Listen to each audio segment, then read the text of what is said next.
Hello, ladies and gentlemen, and welcome to Half the Race Gone for something that I, at least, have been looking forward to quite a lot.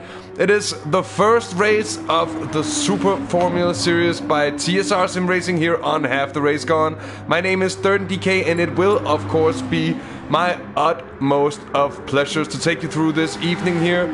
We've got a lot of racing in store for you. 43 laps of racing here at Suzuka, the classic Grand Prix layout that we all know and love. In these Dallara chassis powered by Honda and Toyota engines. The first open wheel series to be featured here on the channel, at least in like a full length league that we'll be covering. And given all the features on these cars with the overtake system, boost, and the genuine brilliance that we've seen before by the TSR fellas for coming up with some very interesting formats that just broadens the tactical spectrum for the series. It will be a pleasure. Welcome to everyone who's joined us already. It's as I said before, I'm excited for this one. I think it's going to be an exciting night, and the grid is pretty stacked as well. Just taking a look at it, we have Armored Core, Joe of the Fire, we have CJ, Wake CU, Martin Faberson, of course, both Welsh and Stick racing in this series as well. So the grid is stacked. Armored Core going into the 37s, Halbstack just joining. CJ will be in the race lobby as well shortly. So as we've come to know with these TSR series, the level is quite competitive, and I expect it to be so for this one as well.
So just taking a look at the grid, as I just started speaking about it before, and a little something came up. I have a sick dog here at home, so I'm watching a sick Half the Race dog. She's been sick for a week over now, and girlfriend and I have been very worried about her, but she's bettering, and we're glad to see that. But looking at the grid, it's a stacked one indeed. Let's just go through some of all the contenders.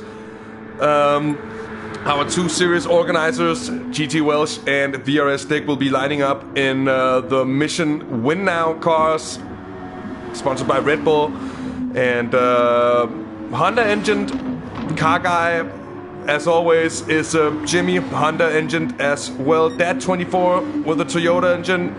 Same goes for T5 Black. Then Martin Faberson is in the Cam Hatch Reaver racing car, Honda engined as well. We're looking at him at the moment, actually. Joe of the Fire in the Nuke Shot Half the Race Gone car, number 27, Toyota powered. Then we'll have the Vert Olympiacos car of Crazy John, the Mad Greek. The Sugar Rush Ben and Jerry's Honda powered car of Wake CU. Clockwork Motorsports PlayStation Honda engine by a newcomer to the TSR series, that is Antares, which we're really looking forward to see on track as well. Pinkery having joined the Volex esports team. Congrats on that, Pinkery. Back in the TSR as well in a Toyota powered car. Then we have Dr. Hash for the Automotive Mayhem in a Honda powered machine. Armored Core is there for Nuke Shot Atomic Injectables. in a Toyota-powered machine. Then for the Clean Racing Network, it's Halbstärk in the Honda machine. And then JC, well, JC joining a little late, so we don't have that info yet. But a nice grid indeed. Evening to Apple having joined us, CJ as well, and Gugas. And the Tron himself also joining in chat. Evening to all you gentlemen. Qualifying will be going live shortly.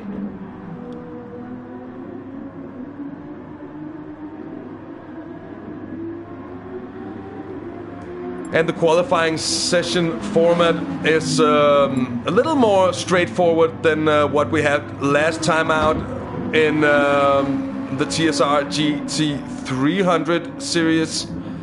Because it's 1 warm-up lap and 5 flying laps. And the cars will have to start the race on whatever compound they used for qualifying. There are 2 compounds available. Both of them have to be used for the race, so there is a mandatory pit stop, of course. Compounds, race compounds or tire compounds will change for each race. And here at Suzuka, the drivers are on mediums and hards. And an interesting note is that only 1 set of mediums will be allowed per car per race. So, or only 1 set of the softer compound, that is. So on a track where we'll be seeing softs and mediums, of course, it will only be 1 set of softs and unlimited sets of mediums in that case. Evening to Storm Pacer also. I say I'm interested to see how Antares will be doing here tonight. Haven't seen him before. Haven't had the pleasure of seeing him race.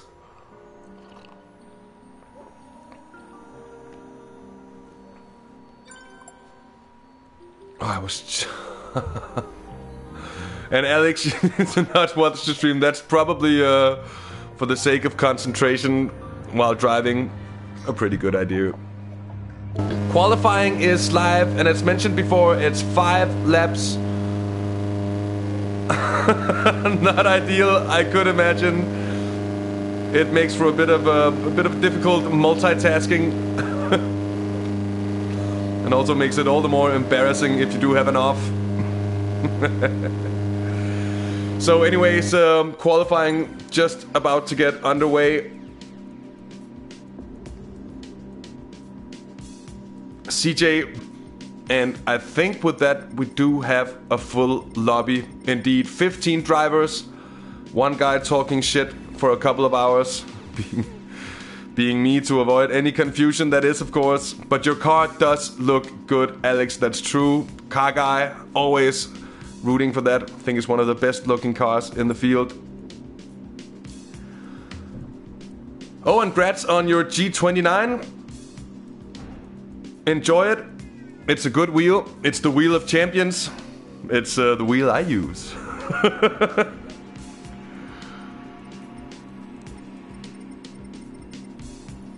So I think we might have a lobby issue here.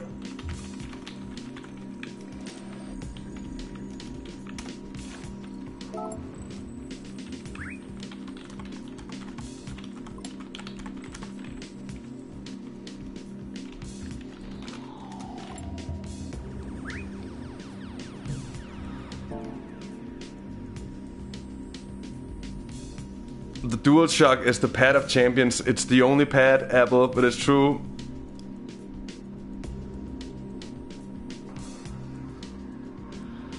What would a GT Sport broadcast be without a bit of technical difficulties here in the opening minutes?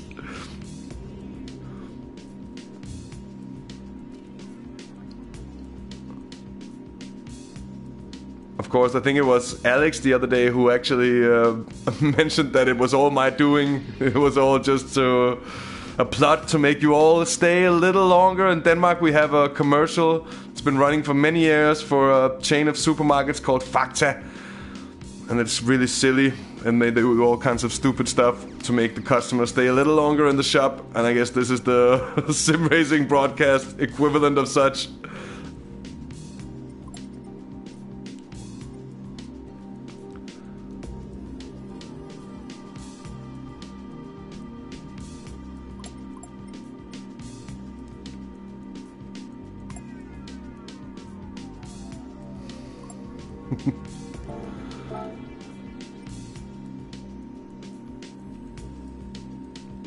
So we're off to a flying start here for the...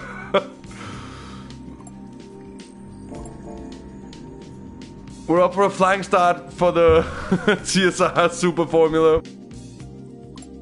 It will indeed, if we had a commercial break, it would be a perfect time to fling it in here. Apple, can you write some commercials in chat? New lobby going up in a minute.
And we're back with the soothing, pleasant music that has come to be a trademark of Gran Turismo Sport in the broadcast mode by now. We're shortly awaiting the return of the new lobby, and we're of course hoping for it not to feature any problems. Problems of the like that we've seen before, with connection issues and the track not loading. Please stand by. Half the race gone will return shortly.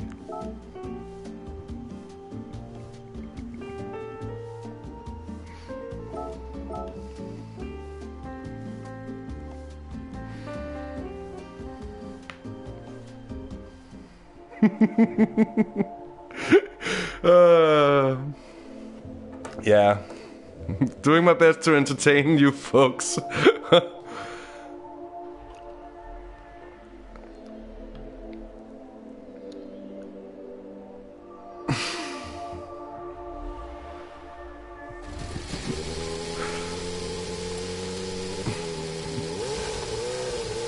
Apple, you're looking to get yourself banned for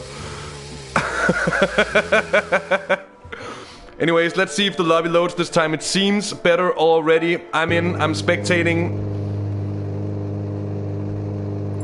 And a very good evening to everyone who's tuning in right about now. You've joined at pretty much the perfect time, because once we get everyone in this new lobby, it is go time for the qualifying session of the very first round of the TSR Super Formula Series here. Of course, from the Grand Prix layout here from Suzuka, we have CJ, I think it is, joining track. The Mad Greek in his, by now, pretty traditional Olympiacos livery. Though we would have loved to see a Wasp livery vert car, I think, here in the Super Formula.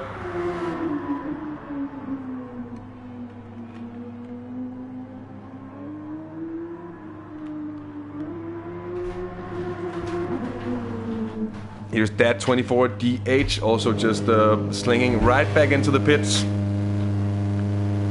An interesting thing to notice,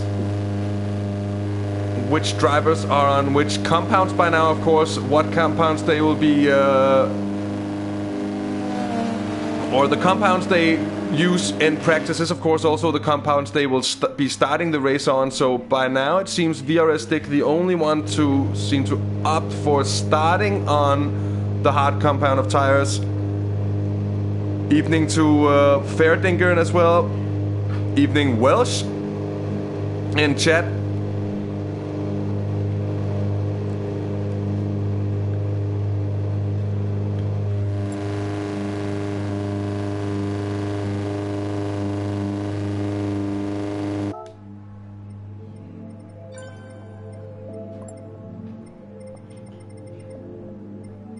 So waiting for one last joiner here. And Alex, the HTRG decal is, if you find my page on GT Sport, I think I have it. I do have it in my collection of uploads, and I think you can find it there.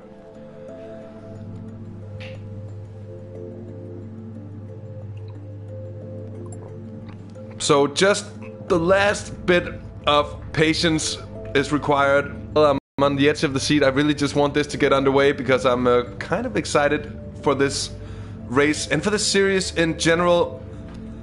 And it shouldn't be long by now before drivers are released onto track for the qualifying session.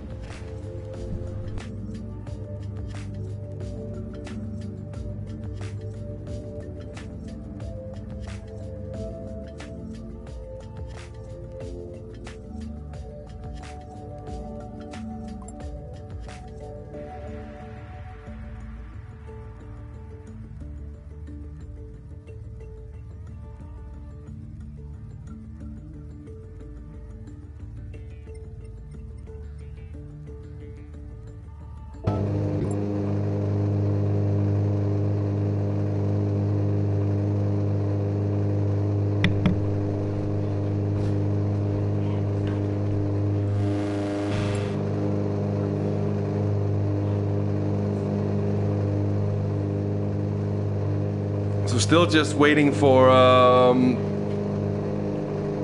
the last couple of drivers to get into this new lobby. Okay, qualifying is open. 5 flying laps.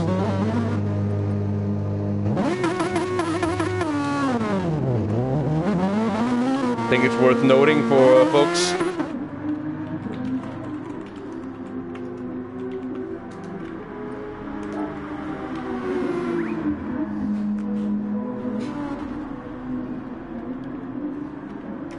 So qualifying is live. Joe of the Fire, traditionally always out fast. Let's just get the timing screen on as well. There it is. And we are expecting the fastest times to be, well, right around the high 37s, I suppose. And perhaps even faster here in qualifying could be.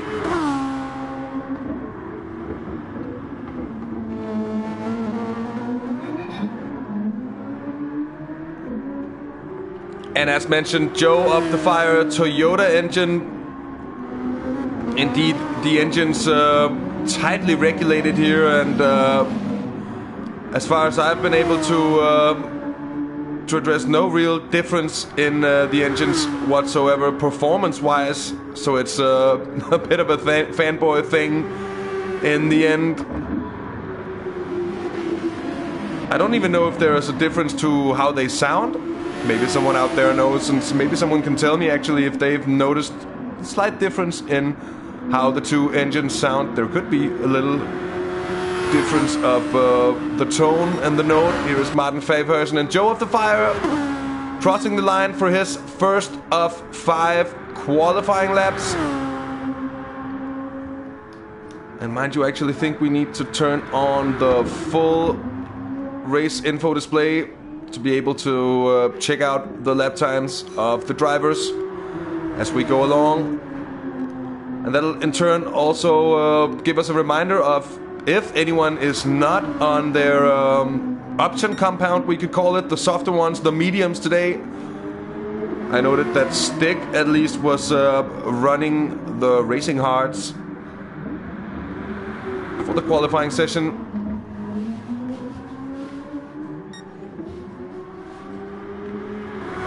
Of course, Joe of the Fire expected to be one of the top runners, always competitive. The witty professor, known to take a meticulous approach to more or less anything, especially testing his setups, making sure that he has something that works for the track with the car.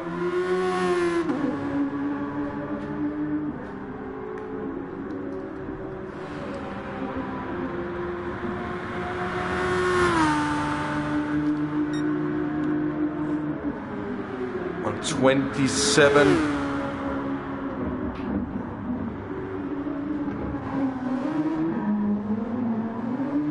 Yeah, she'll be scrutineering the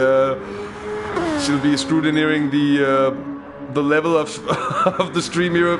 Joe Fire first lap 1:39.1. I'm certain that can be improved upon here. CJ 39.8, 38.8. Of course, Martin Fabersen goes quicker as well with a 38.6. And Tari sneaks through, but that's right outside. Still very close here on the first couple of laps. Halbsberg a little off the pace. Same goes for Dr. Hash. Here's JC in the 41s.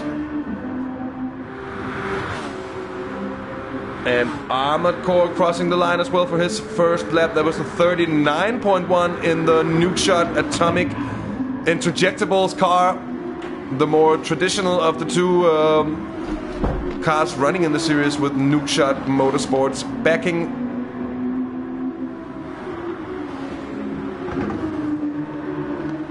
And here is Pinkley. Here's Pinkery for the Volex esports team, of course. And what a lovely livery, I have to say.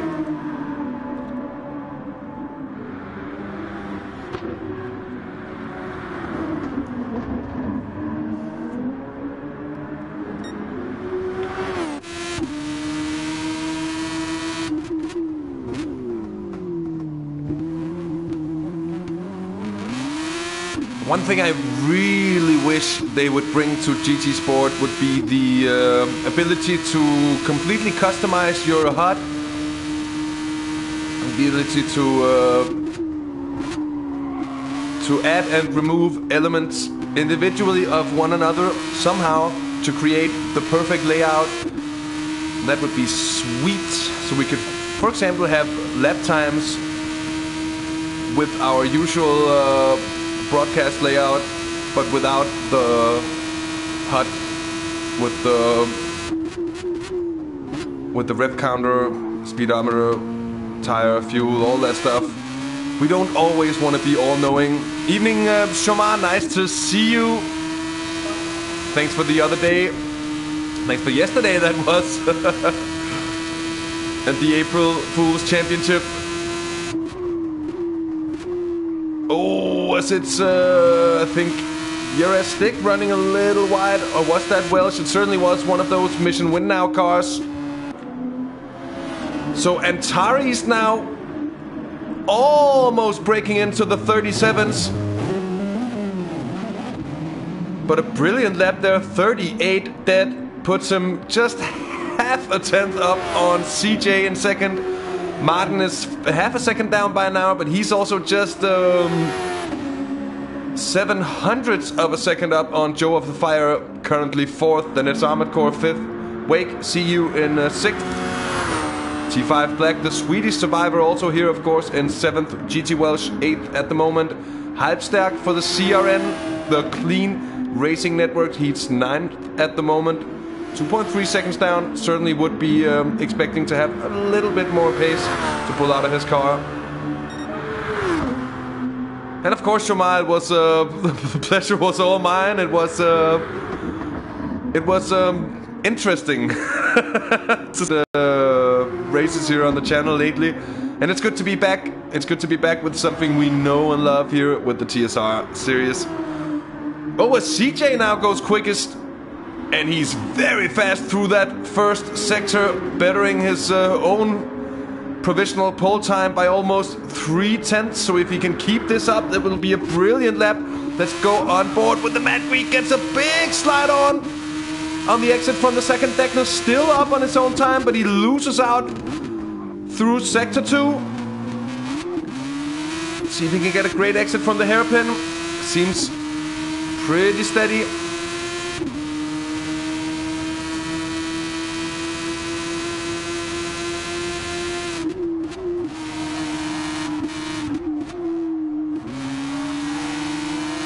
Difficult to nail, especially the second part of Spoon in these downforce cars. CJ managing to do a pretty good job here, it seems. And he is still up, so still looking to improve if he can keep it up through the final chicane. The Casio triangle throws it in, using absolutely all of the curb, gets a little bit of the grass. Will that impede his corner exit? Let's see. A little bit, and just a slight bit of an improvement from the Mad Greek. 37.943. Let's see, Antares here. Is he gonna better it on this lap? He's not. Now, of course, CJ, Antares, Martin also just having entered his final lap of qualifying. And the cars are to park up.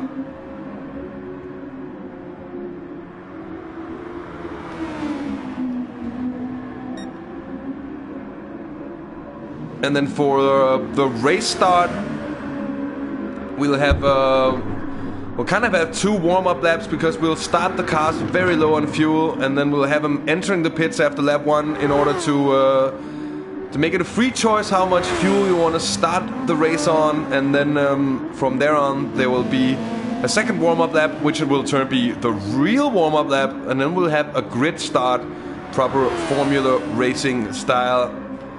Good evening to everyone who's joined us here during qualifying session. We are nearing the end. So far it's CJ Crazy John is here for the virtual endurance racing team on provisional pole, but by under a tenth in front of the Noir Antares, or just Antares. It's Martin Favehuis. No, Joe of the Fire goes third fastest here with a 38.3. Evening, Darren. Good timing. Or it could be worse, I suppose. That's what I'm thinking of here. CJ not bettering it. Let's see for Antares here as he completes his final lap. It's going to be pole position. It's not. It's quite close. So far, still looks to be CJ. Martin improving with a 38.4 on his final lap. He's still 4th on the grid. Wake is 5th. It's T5 Black 6th at the moment. Let's see here. It's I'm sorry, Armored Core, of course, 6th at the moment. Here is T5 Black finishing off his final lap. Let's go on board with the Swedish Survivor in the Toyota engine.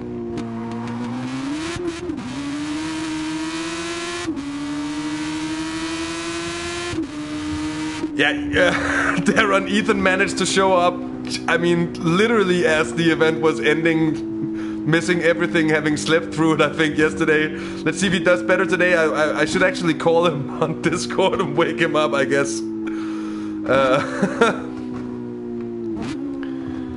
So T5 Black stays 7th, it seems. Welsh 8th. It's Pinkery for Volex Esports 9th.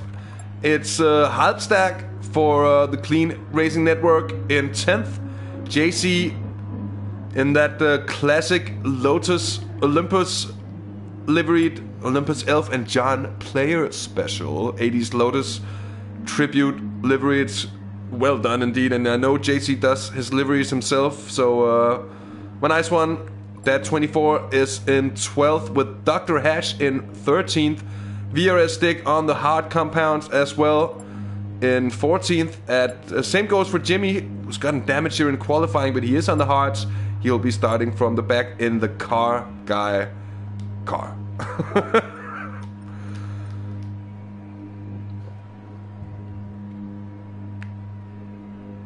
Oh, sickening things going on with the controller. I have a bit of a broken controller. Oh, stop doing that, broken controller.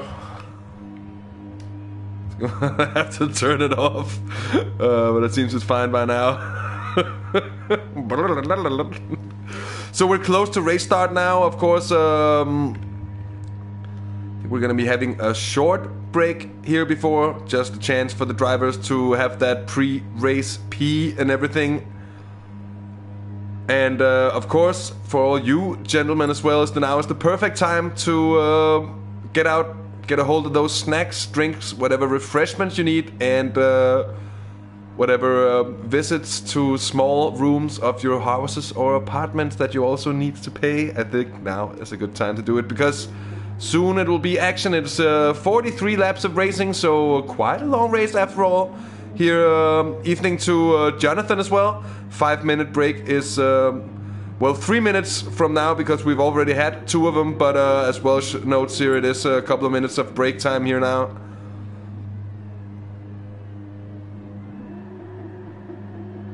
If you need to roll something, Darren, I'll let you advertise that.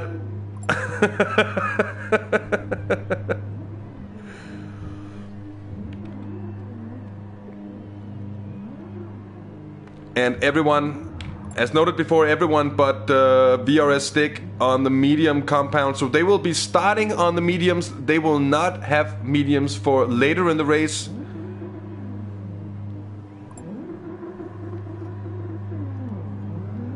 And good point there from Nukeshot Motorsport, the profile of their own, that it is really close in qualifying. It does indeed look to be a really close race because CJ and Antares within a tenth of a second, then Joe of the Fire just 3/10 down on Antares, still within half a second, and still also Martin within half a second of CJ. And it is Suzuka. It is a track that where traditionally we've seen bigger differences within the top of the guys here. Also, Wake CU doing pretty well in the Ben and Jerry Sugar Rush performance car. Hi Knut. God aften. Feel like we have to respond in our maternal Danish whenever something comes up in chat. But of course, a very warm welcome to everyone who's joined us here during qualifying, before qualifying, or just after. We're getting very close to the race start, indeed. Oh, and a little bit of interesting gossip from Nukeshot with Armored Core getting damaged when being 0.4 of a second up on the pole lap. He ended up 6th. Did he have damage? That's a good thing to check out. He did. Well, that might in turn really have ruined it for him, because had he been up, had he been that strongly running, could easily have been a pole time for Armored Core.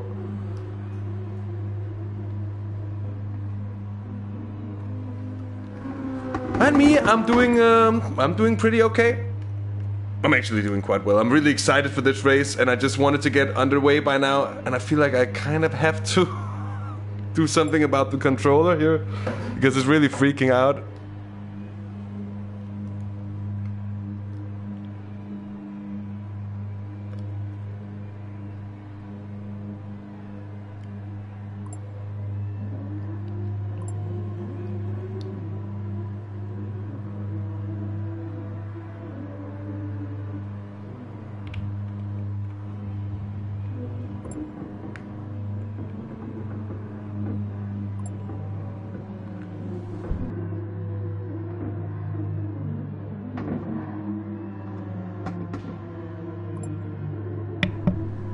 So just again to take you through the starting format, we will be releasing the drivers from the grid at very low fuel. They'll then pit in on the first lap to fuel up to the desired amount they want to start the race on.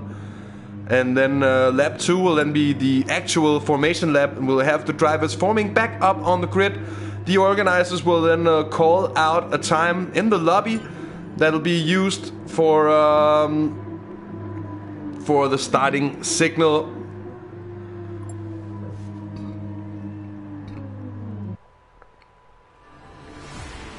So that's I'd say that's something at least, because it's at least a little bit less nifty than the format we used last time out, but the format last time out also in turn did really show out. Here is the starting grid for the race. CJ in front of Antares, Joe the Fire, Martin, Wake, Armored Core, T5 Black, and GT Welsh. The top 8 of our 15 driver lineup here for the first race of the TSR Super Formula Series. First warm-up lap is underway. Of course, the drivers will have to make an effort to actually remember their grid positions here over 2 warm-up laps. But hopefully we will get things running of complications. So going through the grid, CJ, a well-known face here on the channel, and the speed of the Mad Greek is also something that cannot really be contested, because he's often there or thereabouts in the top split lobbies, also in both daily races and in the FIAs. So no real surprises to see him take pole position here. And let's see if he can find some of that consistency that at least he couldn't find in the GT300 series, where he had quite a bit of trouble with the Peugeot RC set. Isn't it an RC set? I think it is. The Group 3 car anyways. Oh no, it was the Renault RS01, of course. Yeah. Anyways, Antares, newcomer, very well done to put his car in second position in front of longtime rival and also former teammate of CJ, Joe of the Fire, in the Nuke Shot Half the Race Gone car. Then Martin Faversen for Cam Hatch Reaver Racing in fourth position, powered by Honda. Wake, see you in that Ben & Jerry's liveried car, Honda powered as well. Of course, Sugar Rush Performance, mentioned before, he's in fifth with Armored Core in the Nuke Shot Atomic Interjectables. So the second of the Nuke Shot cars, he's in sixth. But as we mentioned before, watch out for Armored Core, because he really looked to have the pace in qualifying. And it's T5 Black in seventh, it's Welsh in eighth. In the white of the two Mission Spin Now cars, I was just about to say Mission Spin Now, and I actually did. It's of course Mission Win Now. Let's see how it goes, and we shall deem which of the two it shall be later on. For Volex Esports, as mentioned before, it is Pinkery, and he's in ninth position on the grid, powered by Toyota in his car Halstark. Perhaps slightly disappointing for him in 10th position. Certainly expect him to have the pace to finish higher, but it is a very competitive grid, and I think it shows. JC, the Belgian, back in the TSR after a couple of series where he's, or a couple of seasons where he's been absent, I guess, due to real life or whatever it's been. Then Dad, 24 in 12th position. Dr. Hash, 13th. VRS on the hard compound tires in qualifying in 14th. Oh, and those cars are... Okay, so Stick is black on the left side and white on the right side, and Welsh is the opposite. Here, everyone pitting in now. Let's see who takes how much fuel. It's going to be difficult to actually... Oh, it's Red Bull now. I'll be the judge of that, Welsh. If you both spin, we all know what it is. Of course, the drivers not allowed to change their tires.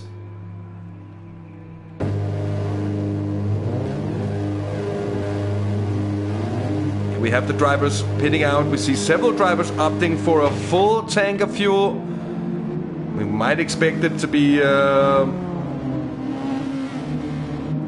let's see the discipline of the grid in finding their positions. So far it seems to be going pretty well, actually.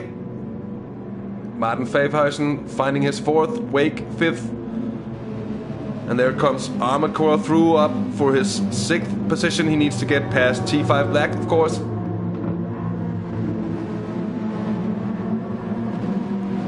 And Knut, how was it in VR? Because I actually really wanted to try it in VR, because I think in cockpit mode, without the ability to slightly look into the corners, left or right, whatever, that halo really makes it difficult to focus on anything else but a big pile of halo in the middle of everything.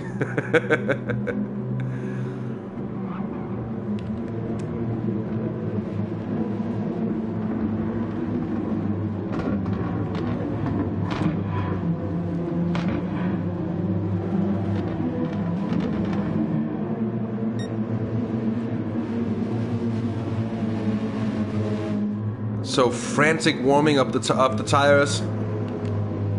And Did we already see a time? No, it's gonna be when they get to the grid, so we know when everybody is parked. There's gonna be a little wait.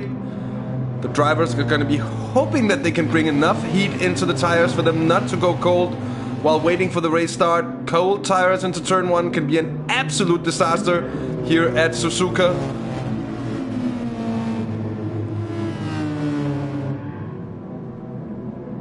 Of course, a warm welcome to everyone who's just joining us here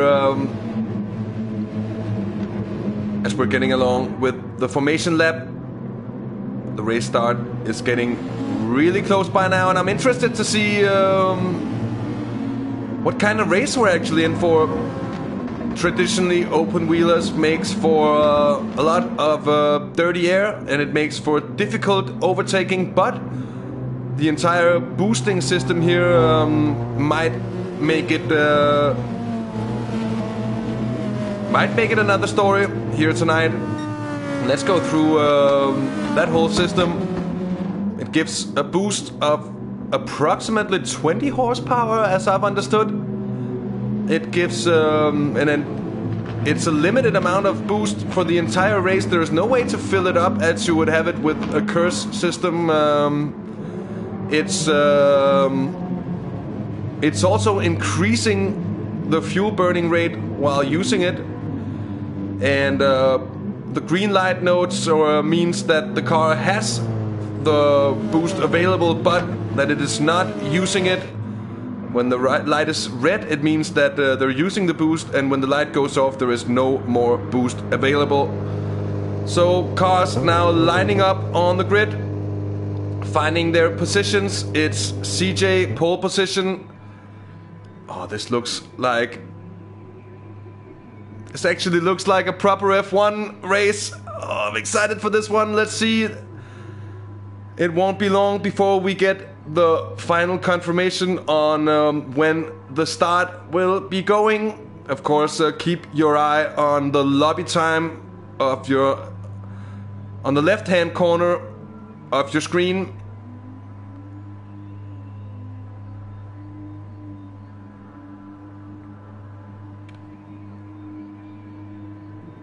Still awaiting the message.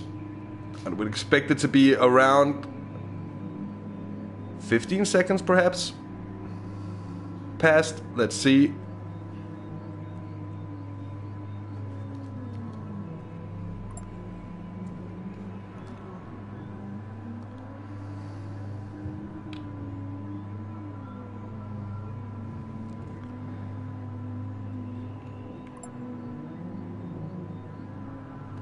So at 9 minutes dead, so that's 35 seconds, we will be having tires going a little cold on the wait here. We have CJ, of course, still on pole position. How should that ever have changed since last time out? Nice with a bit of a dirtinism here for the race start.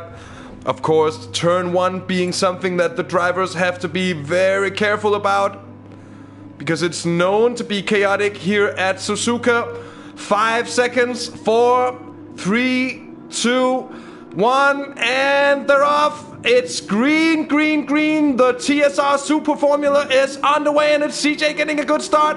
And Tari's holding on to second, but Joe of the Fire third. It's Martin fourth with Ahmed Kor up into 5th position. So Wake dropping a place there with Ahmed Kor binning it through the S's and making a little bit of contact there. Oh, that was not the start he was looking for, and certainly same goes for the Sugar Rush car. Same time, it's Halfstag up into 8th, Pinkery still 9th, Wake, as mentioned before, down into 10th position. Bad start from him.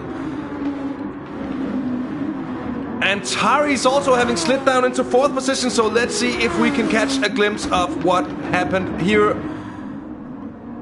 Oh, so that's Tari's getting wide on the exit of turn 2. And then let's see further down the order with that touch between Wake CU and Ahmed Kor, sending Wake CU wide.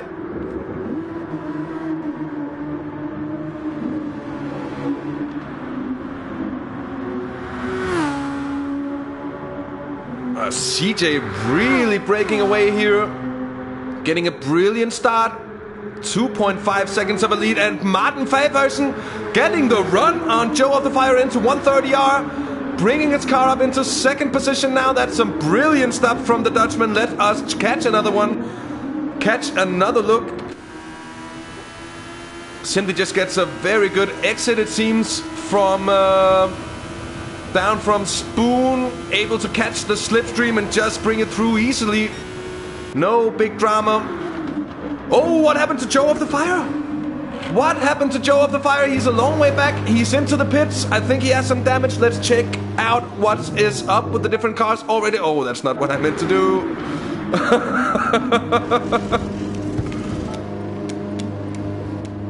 I think it's actually too late to see by now. Oh.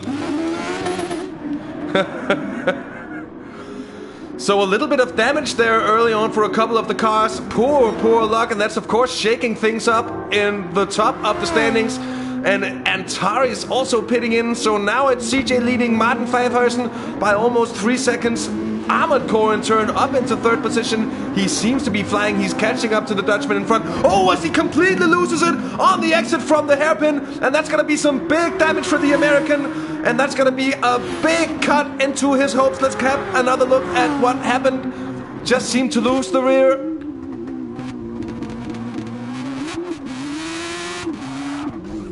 Oh, and it's pretty late to lose the rear. I think should have gone for a more relaxed diff setting there. Damage their run is on heavy, so Armored Core is really impeded here. I think we'll see GT Welsh, who's had a good start so far, has climbed up into 5th position.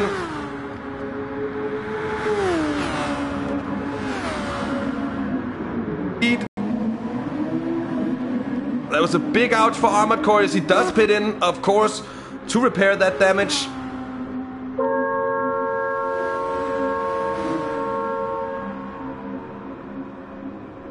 So Armored Core in a poor position now. VRS stick early into the pits as well. And Tari's as well in again here from 12th position. Oh, that's some poor luck indeed. Halbstack down in 12th. Running now, VRS stick. Let's see, he rejoins. But on the hard compound of tires again, so saving the softs for later. Oh, a big slide from Martin Faversen as he tries to keep up with the Mad Greek that's leading CJ. T5 Black is now in 3rd. GT Welsh is in 4th position by now. Wake is back up into 5th. Dr. Ash having gone from the back of the field to 6th position. So much action here over the opening couple of laps that we have hardly had a single chance to actually keep up with what's been going on. And there are big gaps forming already. Wake, see you putting pressure onto GT Welsh here in the battle for 4th position.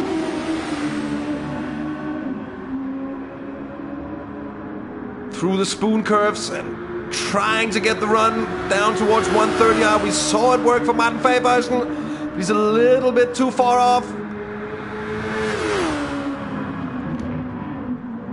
And of course it's about limiting your steering input. Oh, and here's a big battle for P8, 9 and 10 with JC Dad 24 and Armored Core having rejoined after his damage.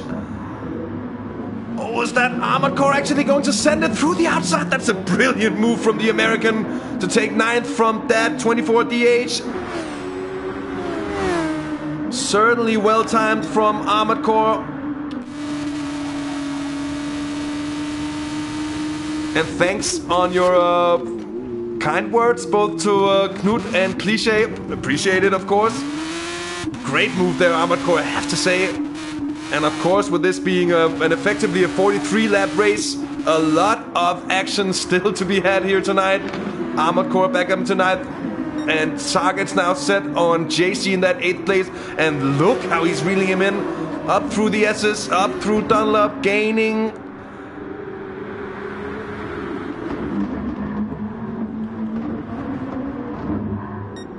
Gets within 3/10. And we haven't seen too many drivers making use of the overtaking system yet. I get the feeling that some drivers just want to make sure they don't run out too early and get to suffer here. Armored Core relatively undramatically passes JC. I was about to say CJ. A little bit confusing with those two at times. Going back up with the leaders, it's now CJ by 3.5 seconds. Still Martin Favhøjsen in second position. Still the Swedish survivor, also having gotten very well off the grid. T5 Black running third at the moment. GT Welsh in fourth, but he's 5.5 seconds down, and he's still with company from Wake CU. Although the Belgian is a little too far back, you'd expect to actually have a dig into turn one. I don't think it's going to be a possibility. And it certainly isn't, but he's very close here, even though the way up through the SS here is not traditionally a place to overtake, and especially not in these high downforce cars. My next chance is actually just to get a good run out of the second Degner up towards the hairpin. That's a chance of overtaking.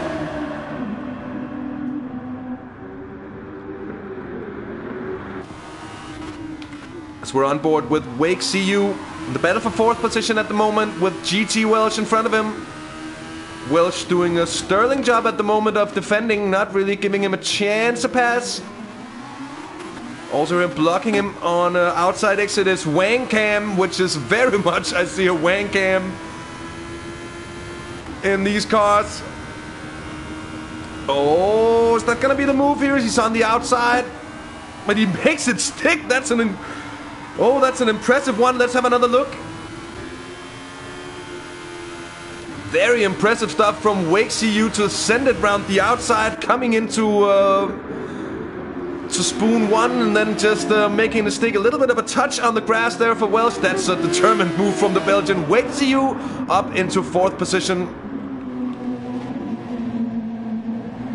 Let's have a look with the brilliant move there indeed, I have to say. Dr. Hash now under pressure from Joe of the Fire. Joe of the Fire, of course, a little bit unlucky. Dr. Hash here, one of the first races on G29. The same goes for Jimmy. So both of these drivers in a new situation, in the same situation as well. Joe of the Fire is strongly within the slipstream of Dr. Hash, but he's not really able to make any kind of move yet. And look at the way he just hugs that apex. Doesn't give an inch of space to pass. And this is, of course, the battle for sixth position, so not a good position for Joe of the Fire to be in this early of the race, having received damage from what is reported to be some kind of netcode incident there through turn one. It was very close in there, indeed, and it wouldn't take a lot to have real burp, hashtag real burp, and another one. It wouldn't take a lot of netcoding to get that kind of damage through turn one. But poor luck nonetheless seemed to happen for quite a number of drivers. Meanwhile, CJ just slightly extending his advantage at the moment. It's 3.8 seconds. It seems to be all in control for the Greek at the moment, who's done a brilliant job of putting in his car in pole position, and then in turn using that pole position to make sure that he just ran clear of whatever troubles could come up from behind. And now best lap also being put in by CJ here early on. Also looking very steady, the number 26 car, the Camhatch Riva Racing car of Martin Favhøjsen here. Wake CU in for a pit stop. That's an early one indeed. And you'd have to wonder if that's a planned one to go with such a low amount of fuel from the beginning of the race.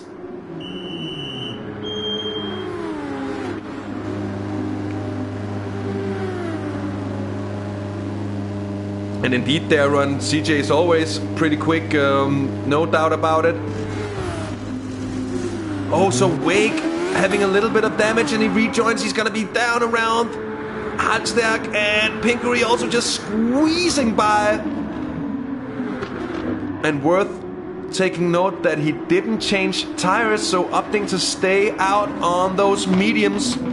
Wake CU rejoining in 11th position. It's a tight battle down here with Halsterk, Pinkery, Wake, Noir, Antares, and VRS Stick as well, I think. Not too far behind. Oh, it is though VRS Stick and Jimmy, who's locked in close behind, and they're 8 seconds down on Antares up in front. Let's go on board with the American. He's in 12th position at the moment, but it's a 4-car train up in front.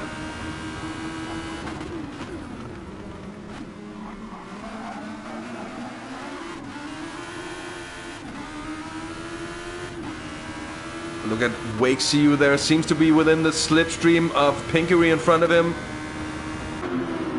And Wake did not change tires as far as I saw. Ooh, I think Antari's getting a little wide. It might also be a little net lag there, but in the end gets through very well. Gets a brilliant run on Wake CU, and he might just be able to make it happen. He's gonna use the overtake function on exit here. No, he's just gonna slide in and wait in behind. Maybe trying to gain the exit out of the triangle. Let's see. Still too far away. Back up with the leader. CJ now 4.6 seconds. Down to Martin Fagerpersen. So it's looking better and better for the Mad Greek.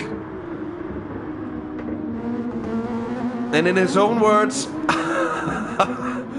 oh, getting very close to... Watch the edge of that grass. It seems to be extra slippy when you're Greek. I don't know if it's that oil you put on your upper body, CJ. I don't know if you're one of the Greek guys who does. I just went to holiday in Greece once. Saw a lot of men with very oily upper bodies. Just came to think of that. Might be the reason you're always sliding on corner exits. But CJ doing a brilliant job so far, at least 4 seconds of an advantage down to Martin, who in turn also is making it look pretty good for himself. Martin's shown to have a great pace in the Super Formula machine so far, and he's showing it now here as well. He gets a little bit of a late entrance, I think, into the triangle here. Let's have an extra look. Or was it just a little bit of lag? It might have been. Oh, no, that's... Oh, that looked a little strange. His line through there looked like lag indeed. Well, you never know.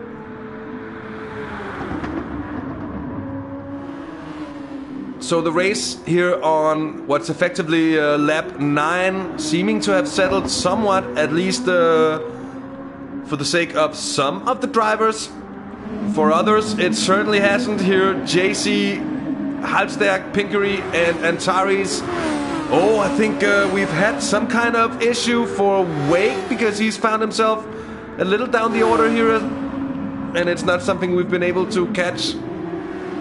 So a little bit of a shame. Wake CU now down in 12th. Oh, Antares goes wide in turn 2.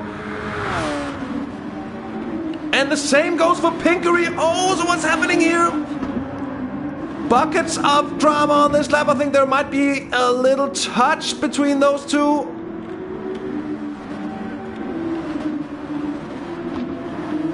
And let's have a look at it from the car of Pinkery, because surely that didn't tell us too much. So he was on the outside of JC trying to make the move work. And just both him and Antares overcooking it. Getting wide on exit there. Certainly not what they would have wanted.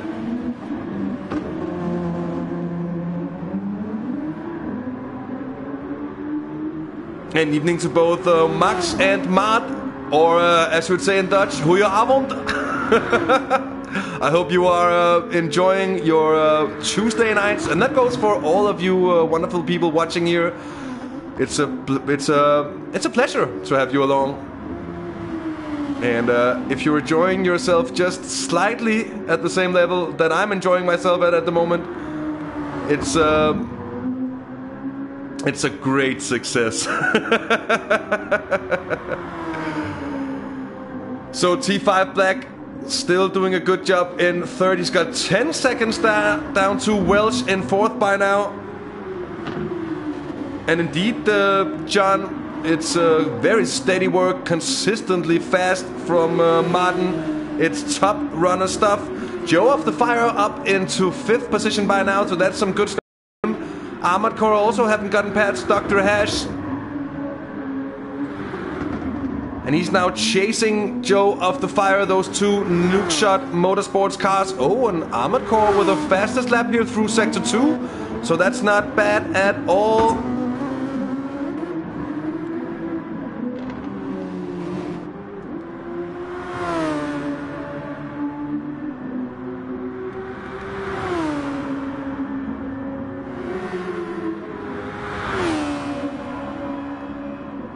And Dr. Hash, he has indeed lost a little bit of time to Armored Core and Joe of the Fire. He's 4.5 seconds down on the 2. He's 10 seconds off on his German compatriot Halbstag, who's in 8th at the moment, leading JC, who's still doing a good job of keeping his followers behind him. But they can't keep it on track, it seems, and that's of course never a good way to go.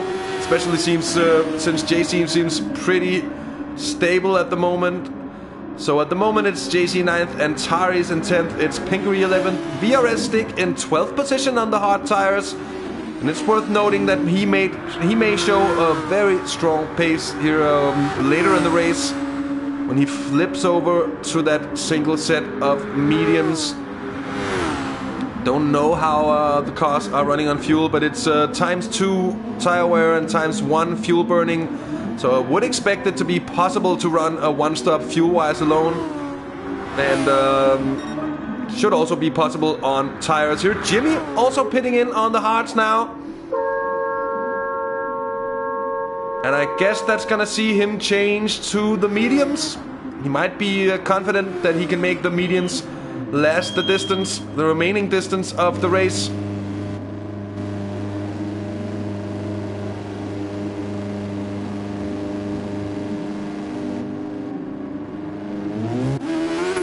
He rejoins in 15th position in that lovely car guy liveried. I think it's a Honda.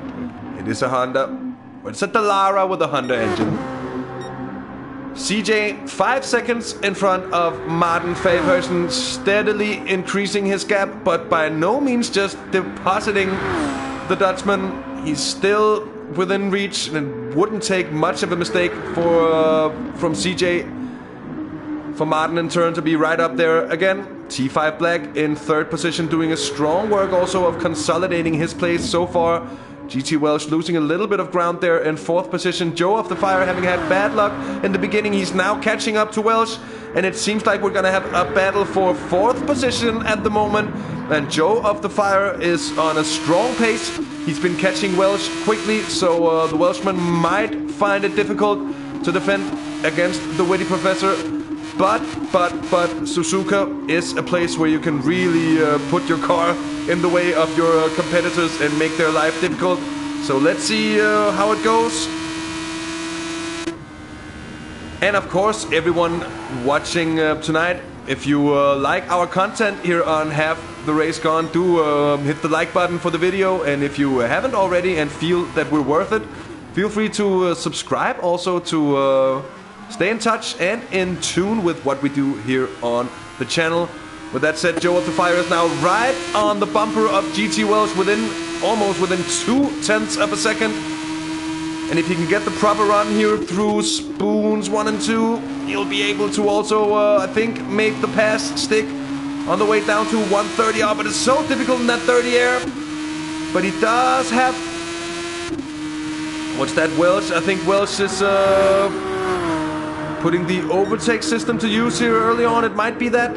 Of course, not through the corner. Joe of the Fire kept at bay here, for the time being at least.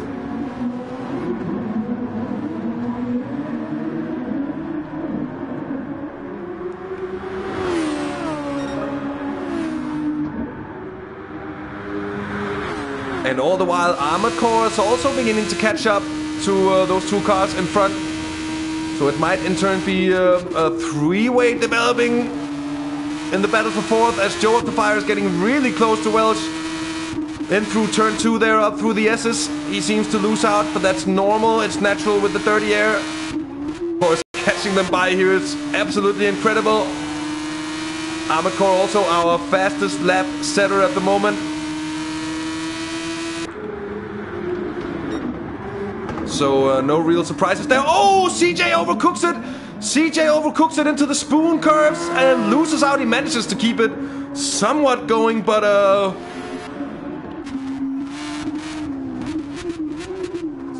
so he's not infallible. CJ the Greek, the Mad Greek. And how much time did he lose on that? Just around 2 seconds. That's cheaply it's cheaply gone away from it. It's a cheap escape. It could have been a lot worse.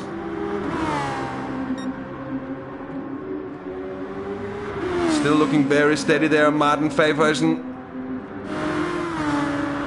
And now here Joe of the Fire is side by side with GT Welsh, and he is getting the better of him into 130R this time around. The Witty Professor up into 4th position. And now it's Armored Core probably looking to... as Welsh almost takes it into the pit lane with a big slide on the exit from the Casio triangle. Oof, that was close indeed. And let's just have another look at that entire situation.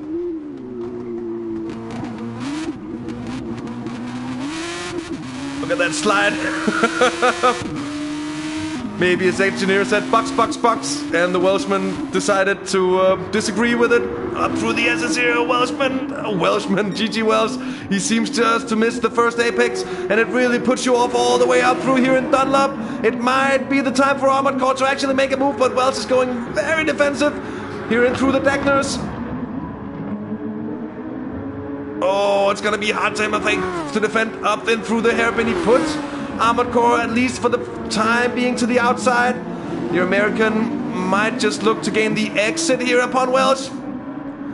Armored Core already having had bad luck on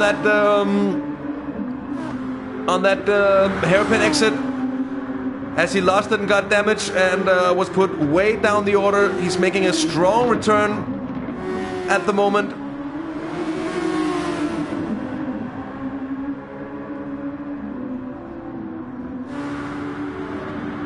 Oh, and look at this.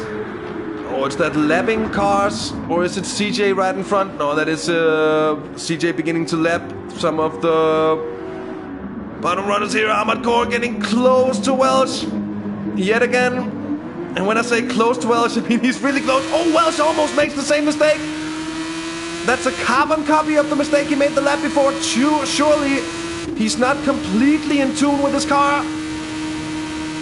Welsh opts to use the overtake system to just fend off Armored Core, who almost goes wide on the entrance to turn 2. Just manages to keep it in and within the white lines.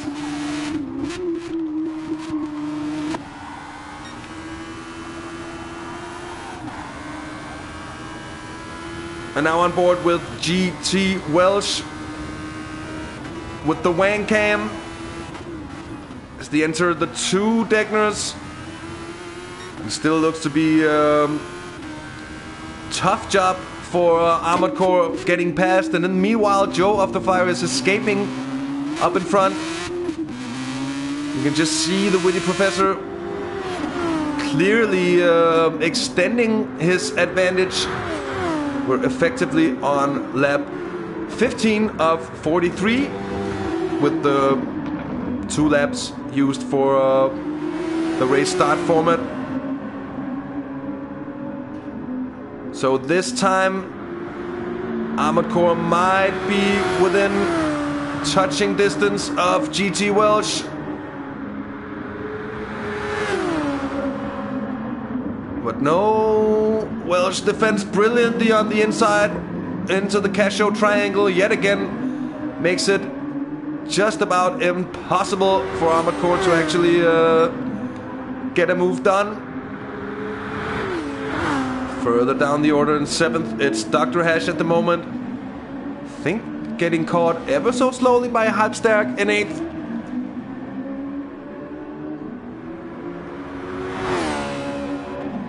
And in turn, Halbstärk is breaking away from that battle, or was that battle behind, with Antares, Dad 24 and Wake. Antares is 9th at the moment, Dad 24 in 10th, and Wake CU in 11th.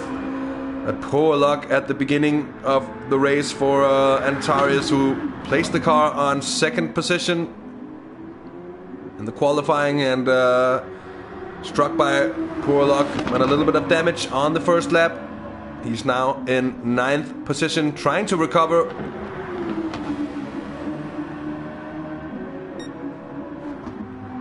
They're down in 11th place by now. It's Wake CU, BRS Stick 12th. It's Pinkery down in 13th.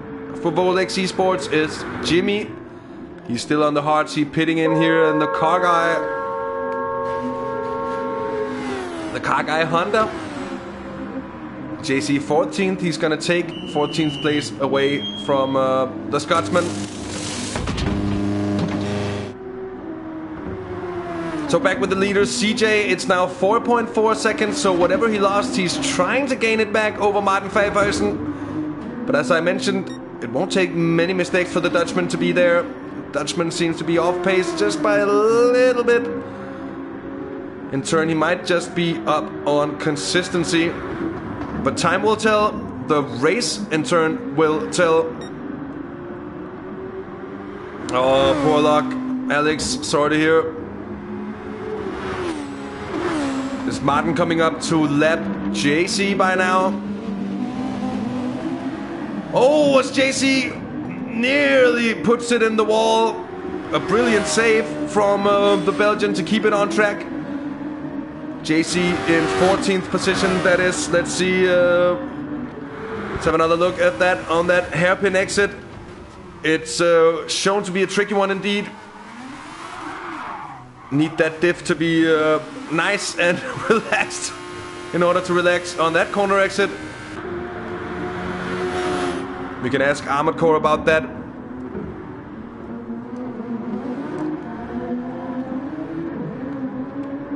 CJ, ooh, he's really increased it now. CJ, I think by 2 seconds. It might just have been the traffic that Martin was going through, but he's bleeding time by now. Not damage to his car, so that's all good.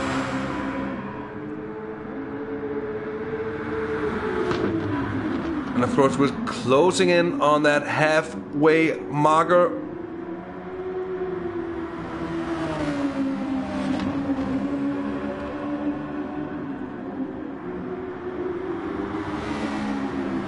Evening shots.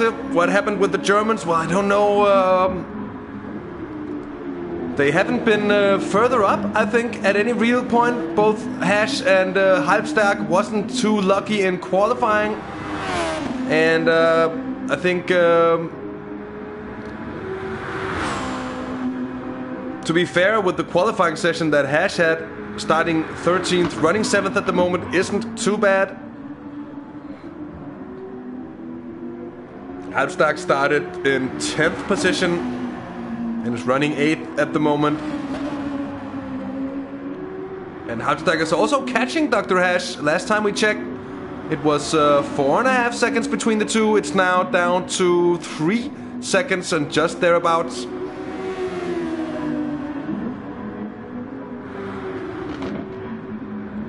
So certainly one thing that'll be interesting to see is that when we get to the pit round, and when CJ will be going on the hard tires, and Martin for that sake as well, all the top runners, will we see a difference in the dynamics between the top runners? It's 7.2 seconds by now, so it's looking rather comfortable for the Mad Greek in the lead.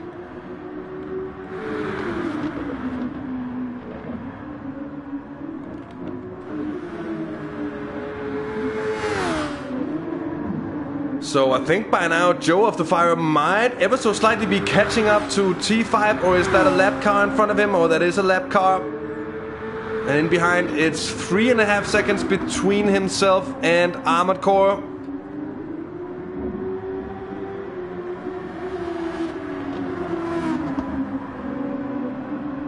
Joe of the Fire seeming to miss the apex on the first of the S's, and that cost him a 10th or 2. We go on board with Armored Core. Still holds the fastest lap of the race. But then again, race. Oh, that's Jimmy. That's Jimmy in the grass and the gravel on the outside of the second Deckner. For a short moment there, I just thought it was Joe of the Fire. So, that would have been some really poor luck. Joe of the Fire 4th at the moment, 27.5 seconds down on race leader CJ. And he is catching T5 Black, although 8.5 seconds is a rather comfortable advantage for the Swede in front of him. Coming on to lap 20? Effectively lap 20.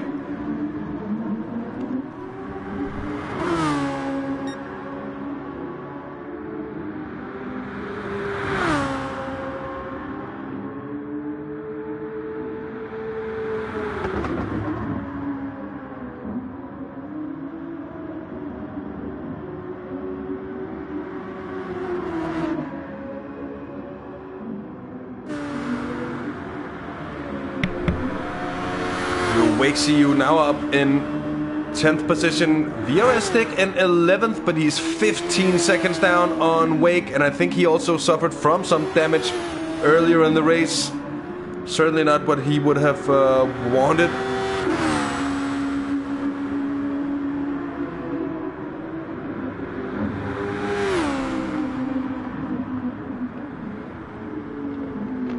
And I feel like we've been robbed of a little bit of the closeness at the absolute front of affairs due to some of those small incidents at the opening laps of the race, forcing a couple of the top runners to make early pit stops to repair that little bit of damage.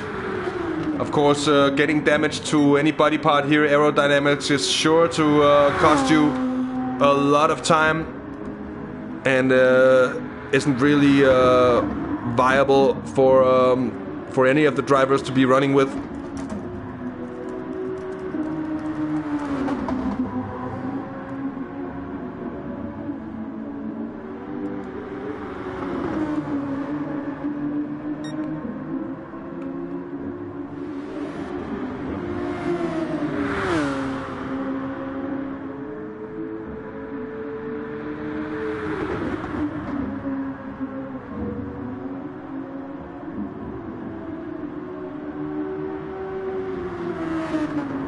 So DirtenDK might, as Apple notes, he might be on his mediums by now, and that might be it to the end for him. It might very well be that he's timed it to have his strong tires and his strong pace for the end of the race. We've seen him use similar tactics in other leagues of the TSR, namely, of course, in the GT300 series in the last season, where he put off a couple of really strong results by saving the softer tires for the end of the race.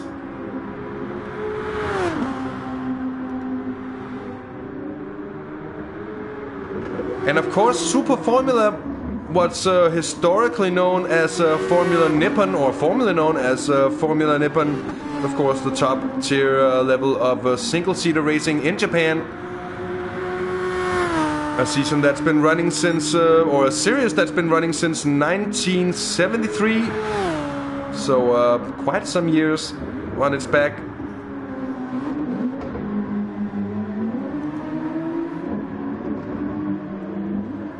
And the specifications of the cars, if you haven't checked it out already, it's 2-liter turbo engines, inline fours, 6 speeds, gearboxes, with a curb weight of 660 kilograms. So a little bit lighter than your modern Formula 1 car. And indeed, things going pretty well for the Nukeshot boys at the moment, with Armored Core 5th, Joe of the Fire in 4th, but could have been better, it seems. Could have been a lot better, saved those incidents. I think they could have been. If you're looking at that advantage up, or the gap up to CJ, it's very static, right around those 27 seconds, and it's been so for quite some time. And a great livery indeed. It's made by Apple, and you'd know perhaps that HTRG is actually the main sponsor of this Nukeshot car. There are two. Armored Core is driving the other one, sponsored by Atomic Interjectables. But the Half the Race Gone car is Joe's own choice, actually. And we're, of course, very pleased to see this sponsorship of ours at the front of affairs. And he'll be sure to get a bit of extra camera time on the grounds of that. So anyway, the race having settled by now, let's go through the running order. Yet again, it's CJ leading Martin Faversen now by 9.2 seconds. So seems the Greek just has that extra gear compared to the Dutchman in second. However, T5 Black is 13.4 seconds down in third position. He has been running a squeaky clean race as well, the Swede in third. Doing a brilliant job so far, but being caught ever so slowly by both Joe of the Fire and Armored Core in fourth and fifth position at the moment, respectively. It's GT Welsh running sixth. It's Halbstack now in seventh, having overtaken Dr. Hash. Might have been a moment there, Hash. But so the two Germans here, seventh and eighth, with Wake CU, the Belgian from Sugar Rush Performance Team, in ninth. It's VRS Stick up into 10th position, and let's just have a look. Did he change to his mediums? He certainly did. He is on the mediums, but with half a tank of fuel, I don't think he has enough fuel to go the distance. Yeah, there on, he's like the greased up deaf guy. That's what he's like. Oh yeah, most certainly. So continuing down the order in 11th position, somewhat disappointingly compared to the fact that he was in second place in qualifying. It is Antares, but of course promising notes for future races if he can avoid whatever bad luck struck him at the beginning. Pinkery in 12th. It's Dad 24 in 13th position in the Motul car. And it's JC, that classic Lotus liveried machine, in 14th. And Jimmy in the lovely car guy liveried Honda in 15th position at the moment.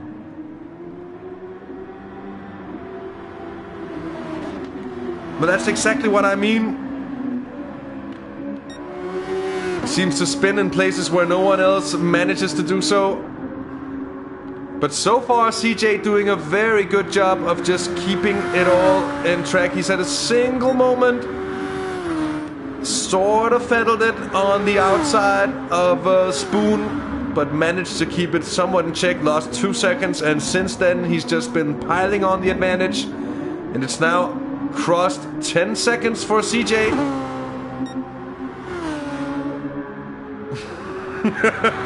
They're on.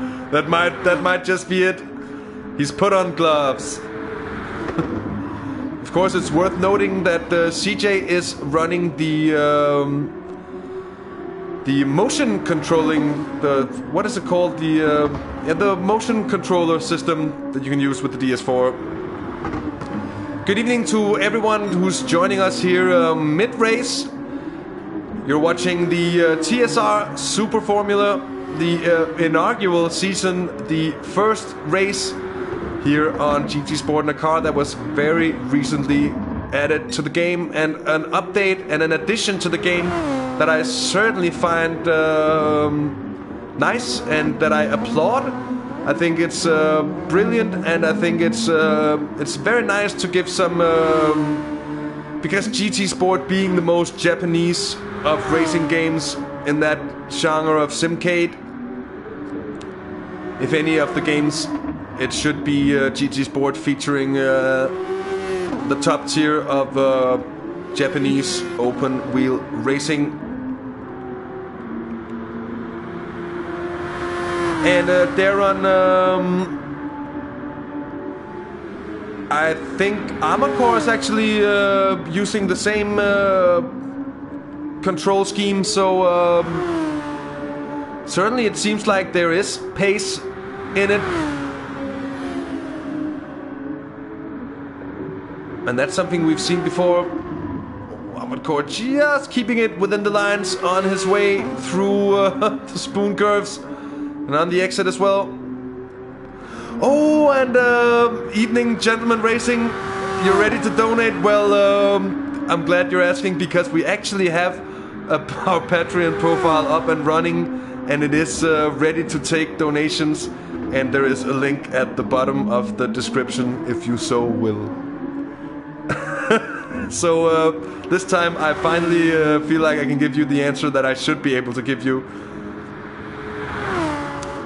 So yeah, Darren, it seems actually that the two fastest drivers, at the moment at least, are using this this system, and that gets you thinking. Perhaps it's something about the way you can go from, you know, the lightness of direction change and input change and stuff that you can't really do on a wheel with force feedback. And as I mentioned, that Armor's Core is on a purple second, albeit just by 7/10 of a second out through the first sector. And let's see if he can keep that thing going through sector 2. No, he can't. He's lost out on 2/10, but it would be strange if he could match something he set on much fresher tires. And by the way, he's lost out on quite a bit of time actually to Joe of the Fire. Joe of the Fire, who's now within 3 seconds of T5 Black in third position. So the Witty Professor is beginning to knock on that podium door once again. Brilliant run.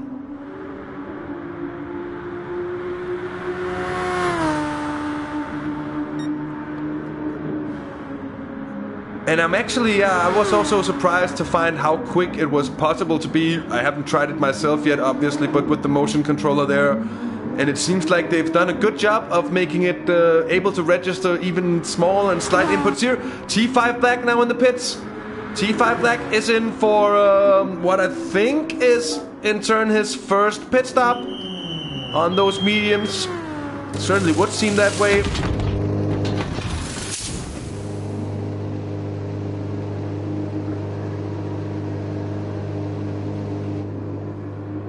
So let's see how much fuel is for him. It's a hard set of tires. It's about 40% of a tank full.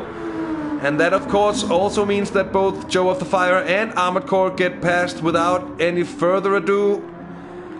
And I think that T5 almost gonna get put in the clutches of GT Welsh. GT Welsh, of course, still running the medium compound. So he might be quicker, although that a fresh hard tire could be faster than a worn medium, so we'll have to see.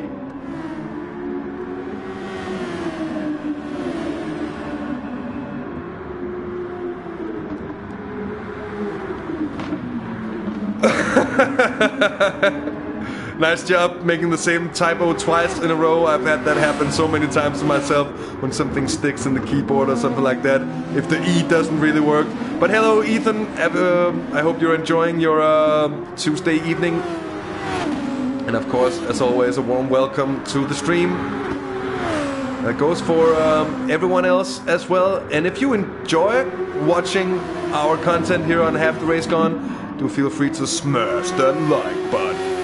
Because it really is one of the things that help us along and help us grow to an even bigger audience, and grow into a bigger audience. That hardly makes any sense, but you know what I mean. I am Danish, goddammit, I'm doing my best. GT Welsh now, as I mentioned before, he's really catching up to T5. He's caught up by 2 seconds on this lap alone. He's really within the slipstream. And he might have a go already here coming into turn 1. I think he is. It's not going to be too much of a battle. Oh, as he overcooks it completely. And he goes way wide. He goes around. Oh, GT Welsh manages to get the car pointing in the right direction yet again, but that is certainly not what he wanted to do. Let's have it at the outside look. Certainly just carried too much speed, came in too hot into turn 1, didn't manage to put it back onto the tarmac, took a full 360 pirouette with the agility and precision of a ballet dancer, more or less. Very nice, pulled off as well, but overcooked it and loses out on some important time. And that's T5 with a bit of breathing space yet again. Og tak skal du have, Ole. Thanks a lot. Certainly appreciate it.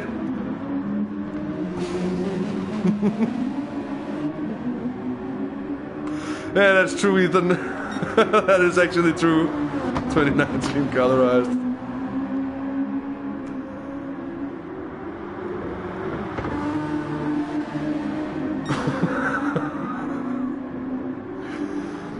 So still a static gap for now. 10.5 seconds between CJ and Martin Favhausen in second position. Those two have been in a class of their own so far in terms of both keeping their speed about them and keeping it clean. More or less everyone else has had their fair share of troubles, at least of the top runners here. T5 having had a very clean race, but maybe a bit of an early stop to get on the hards. Of course, it is always about spending as little time on those hard compounds as possible. But every TSR series brings about a little bit of a new format, and in turns a little bit of change in dynamic. AC now keep gaining on Joe yet again, and he lost a lot of time. He was within 3 seconds at some point. He lost 4 seconds yet again, and now it's 5.9. And with still 15 laps of racing left, you would expect it to be possible for Armored Core to get back on third position. Also, Joe and Armored Core both got pit stops left to go. So might be a bit of gain if he has more fuel in his car left than Joe. We'll have to see about that later when the pit stop rounds are coming about.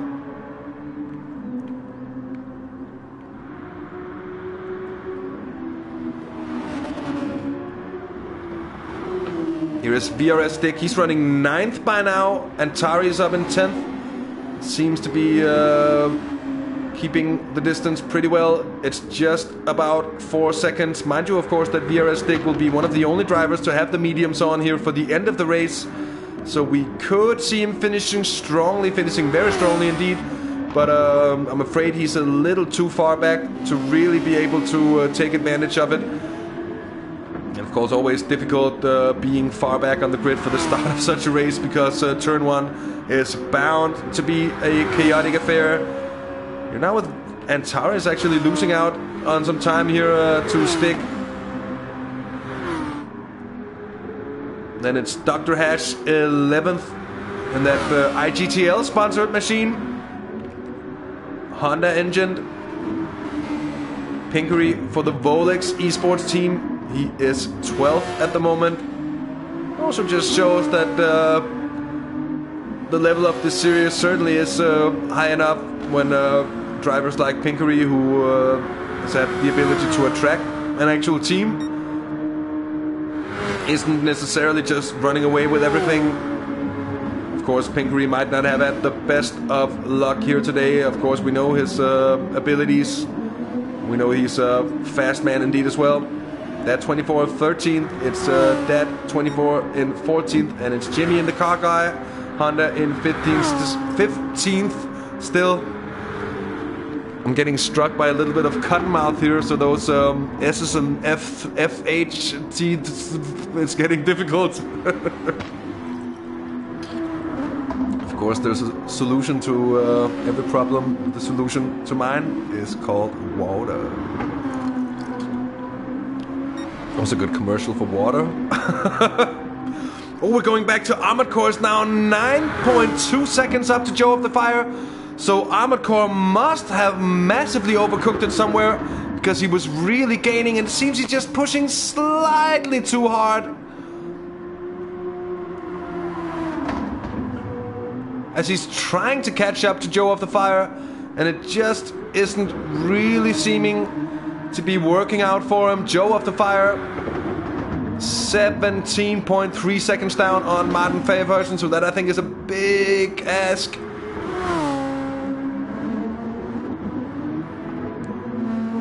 Ethan, to be honest, I think you will go around for about a day and a half, perhaps 2. You'll become very tired of Jack Daniels.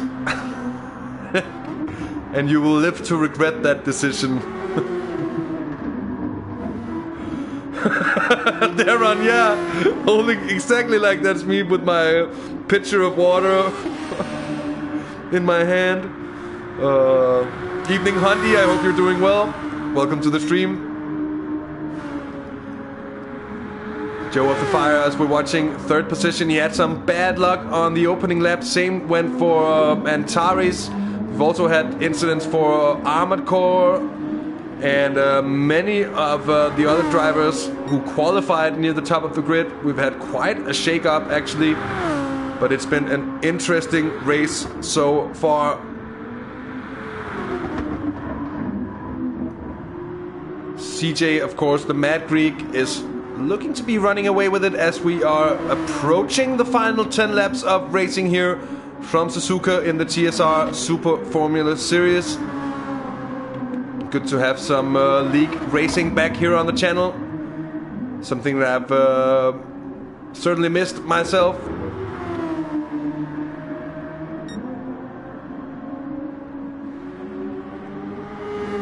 Now T5 Black still in 5th position. He's on the hard tires already. He's got 10.8 seconds down to Wake CU, so you would expect him to be able to hold on to that 5th. Also because I think Wake needs to go on to the hards as well. And thanks, Freddy. Thanks for the kind words. Surely appreciate it. And we'll see. We'll see whatever comes along. Or as I think you might, or perhaps it's like woefully wrong. But que sera, sera. I mean, what happens, whatever will be, will be. The future's not ours to see. Dirten, just wait and see. But you know what I mean. At the bottom, it's all about enjoying it and having fun, and I'm certainly having good fun bringing you these races. Otherwise, I certainly wouldn't be doing it.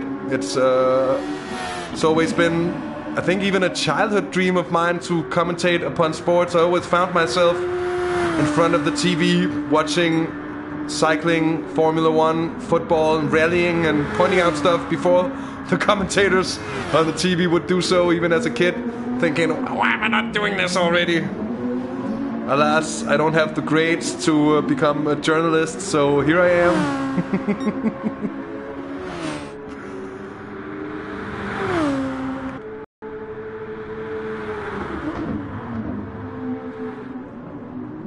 Yeah, I know, Darren. Actually, a bit of really good news for all who likes it when both me and Charles are commentating. Because it certainly is a lot more fun when we're two. He actually just got a new place to live, which is pretty much right around the corner from where I live, where before he used to live at the other end of the city, pretty much.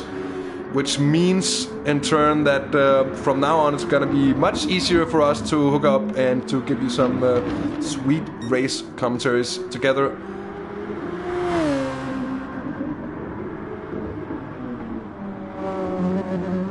And indeed, I hope he's here watching. He might be here watching in silence, or he might not. But if he is, show some love for Trials. I'll do it myself.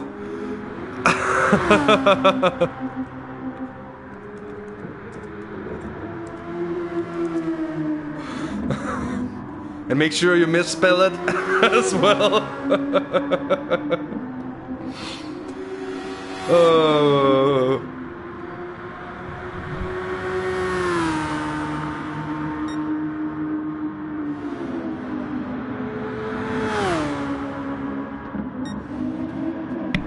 There's now a big bunch of traffic to get past for CJ here. When he's gaining quickly on Martin through this sector, but Martin in turn also on his way through some traffic. It's the last 10 laps of racing by now. Evening Goat, and you did make it. You made it in time to catch the last 10 laps at least. And to get that all-important shout out from a mad important character such as myself. It would be hard fought to find more important people in the world. I'm here really hoping you can hear my ironic approach to things. Otherwise we'll have dislikes raining in, 20 unsubs.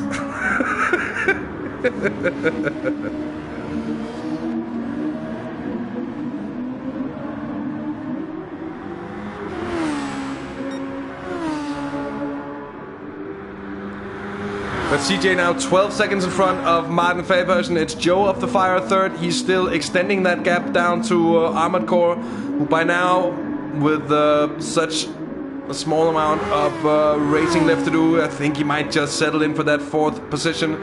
Will really take an accident from Joe, I think, to put him out of contention, or to put Armored Core back into contention for podium spots.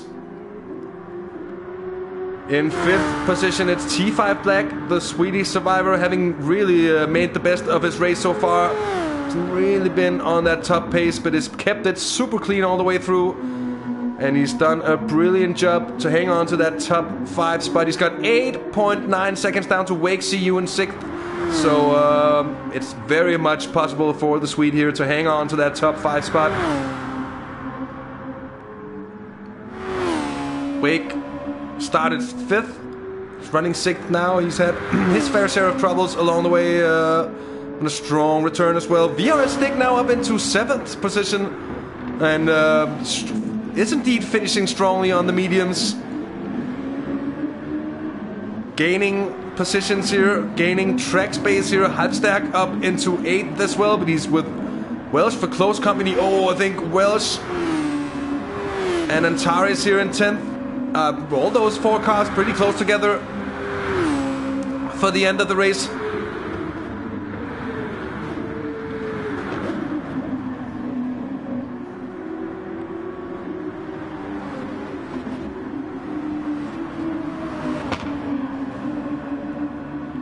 Oh, and I love the little crackle there from the engine of Antares. Oh, Antares getting very close to the back end of GT Welsh, up through the S's and into Dunlop. And let's see if he can get close enough to make some kind of move stick. Oh, gets too close. Dare I say, that's a very, very good save from the American. He gets slightly wide there on the exit of the second Deckner. That deserves another look because that was a brilliant save. Got caught out by the dirty air of the car in front, keeping it on the track, and then just about keeping it in the second round as well. Nice work from Antares. That was really close call. And hello Pikmin, or as I said last time out and caused a bit of a cheer, I think Pikmin. Of course, welcome. And no, we're Danish, not Dutch, but I might have said something in Dutch at some point. If I was Dutch, I would probably be sounding a little bit more like this, yeah? And be saying things like also all the time, and I would have the soft D's making into D's.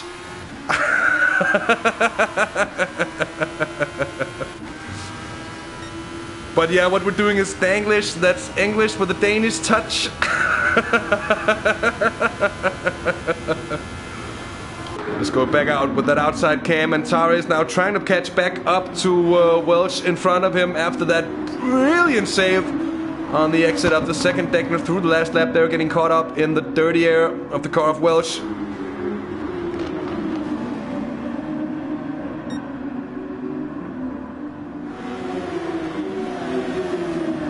And evening to the F1 Toad.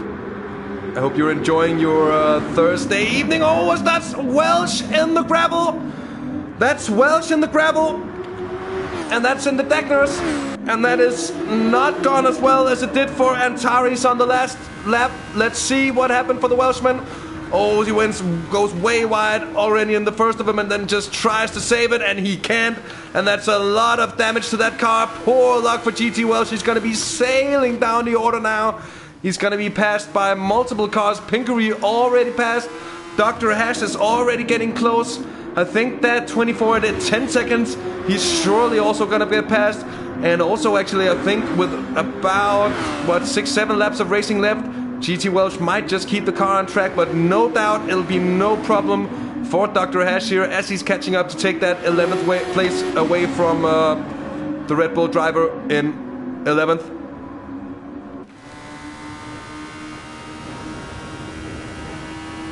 So here is Dr. Hash already having a look, not necessarily knowing that the car has damage. See just Welsh, not a chance to keep the speed. And where's... Oh, that's not that interesting. I was trying to show Welsh again. Oh yeah, Pinkery. Pinkery is in. And with the... It might be on fumes. He might actually have run out of fuel. Oh, Ethan, are you beginning on the... Oh, he's... No, They forgot to put on his tires. How? He forgot it. Ladies and gentlemen, Pinkery has left the pit on one tire, and he's managing somehow to keep the car under control, which is of course just a visual bug, I know, but look at this. Did he hire his mechanics from the Haas team?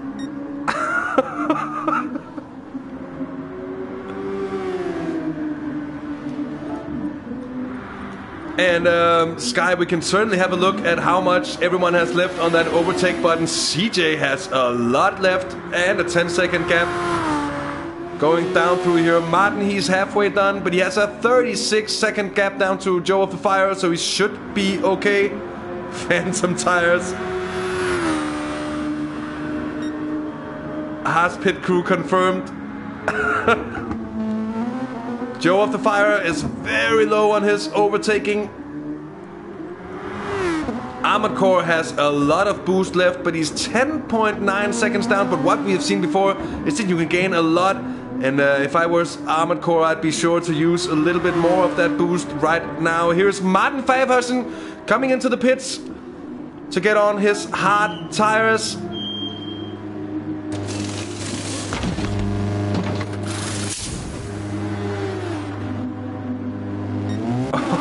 Good, it's the new racing hovercraft series added to GT Sport. Martin rejoins, still in second position, comfortably still ahead of Joe of the Fire.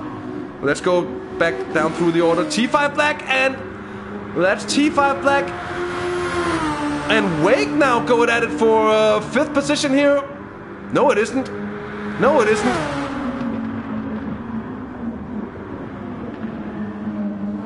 It most certainly isn't. That's one of the biggest Dirtenisms we've had yet, but it's of course JC being passed and being lapped. Wake is 4 seconds down here and is now pitting in. Not much overtake left for T5. What about Wake? He's good, he's got plenty. Stick is clearly, he's been using it. And Chara has got a little bit more left, but he's also defending a 1.2 second down advantage down to Halbstag, and behind Halbstag on completely fresh tires. So the battle for 8th position might be one to follow also here come the end of the race. Dr. Hash and Halbstag though with no overtake left, no boost left for him. A little bit of boost left for Dr. Hash. Now CJ pitting in as well. We'll be keeping an eye on that, but I expect him to be returning in front of Martin Faversen. Cannot imagine him throwing away 10 seconds there. That 24 having spent almost his boost, but was as the one-wheeler of Pinkery gets very close to GT Welsh. Here's the battle for 12th position, and a good bit of boost left for Pinkery. GT Welsh is on no boost left, so we might be seeing a big advantage here on the wheelless Volex car here as GT Welsh completely loses it through turn 2, and that's a position gain for Pinkery indeed. And there's just no grip on the front end of that car. Oh, thank you, Pigman. So I'd actually been misinforming people about that, but that's good to know. 20 or 25% left, and then the red light goes on. Okay. And I think it's flashing while being used, I'm quite sure, yeah. I think I've seen it flashing as well, and I can only imagine that it's flashing green while being used. Maybe it's flashing red then when it's low and being used. Actually don't know. I'm sure to be finding out as this series goes on. It'll teach us much about these cars. Look at this Martin Faversen at the moment, putting up fastest laps on the hard compound tires, but very low fuel. That's certainly impressive. Is he going to be able to make it stick all the way to the line? It's a 37.7 to beat. He's not, but he's close, and he's putting in personal best laps. That's hugely impressive.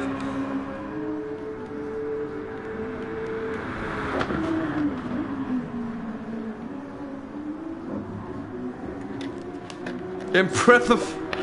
Super impressive indeed. I've turned into, is it Bugs Bunny or Daffy? No, it's Daffy. It's Daffy Duck. That's super impressive. Cartoon characters commentating on motor racing.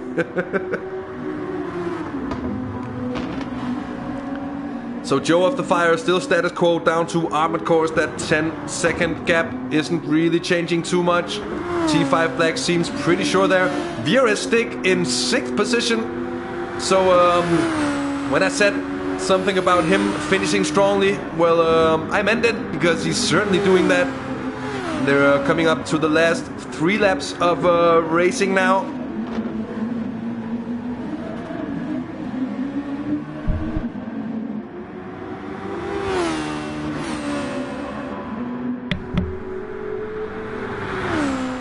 So it's VRS Stick up into 6th position. Haven't taken that away from Belgian. Wake CU and Taris is in 8th with Halbstack in 9th. Dr. Hash in 10th. It's Dad24 in 11th position in front of Pinkery of the Volex esports team. It's GT Welch down in 13th position now after that late race mishap as he lost it through the Deckners. He's got JC and Jimmy behind him. But CJ is still looking strong. 2 laps of racing left for the Mad Greek.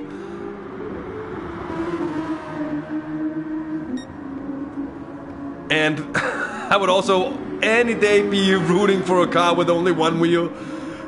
Seems to be a big disadvantage to be going around with, and I'm really impressed. It says a lot about the... I mean, why is Pinkery not racing in the IGTL? He should be winning everything. He should be the GT World Champ if he can bring his car around the track at such a pace on one single rear wheel.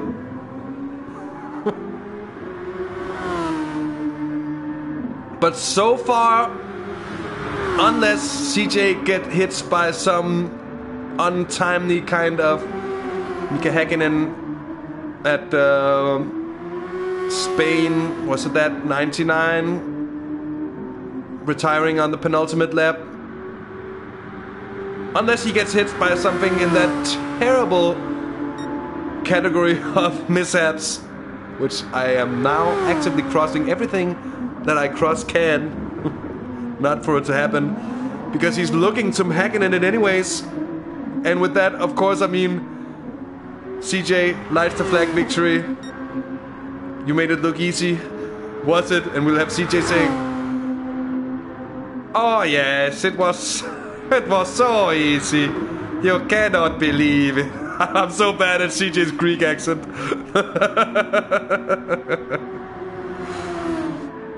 Oh, it would have been very weird to have that. Guy would have been interesting indeed. Now Martin still running 2nd.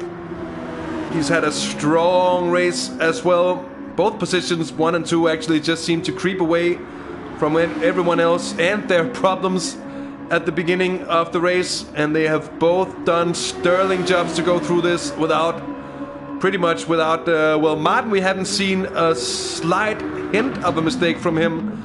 CJ, we've seen 1 mishap,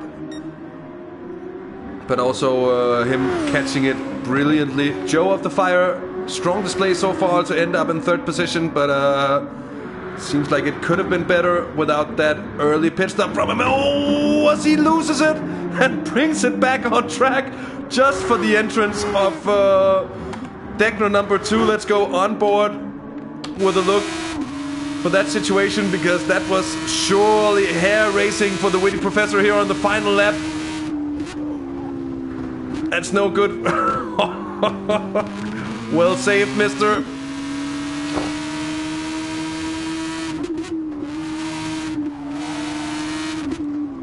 Oh, I think Pinkery finds the limits there. CJ takes the checkered flag, and he wins, and he's 12,000th of a second actually of getting fastest lap from Joe of the Fire, who's put that in late.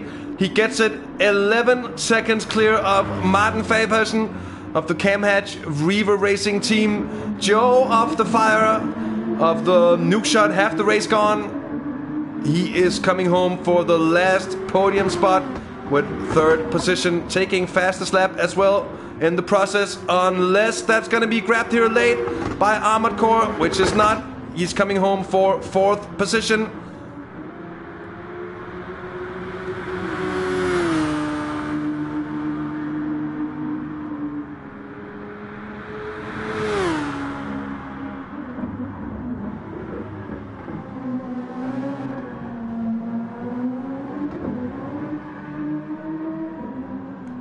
T5 Black almost goes wide through that final curve, but he does manage to bring it home in 6th position. It's gonna be Wake CU in 6th, and I said 6th before, it's of course 5th. It's P5 for T5.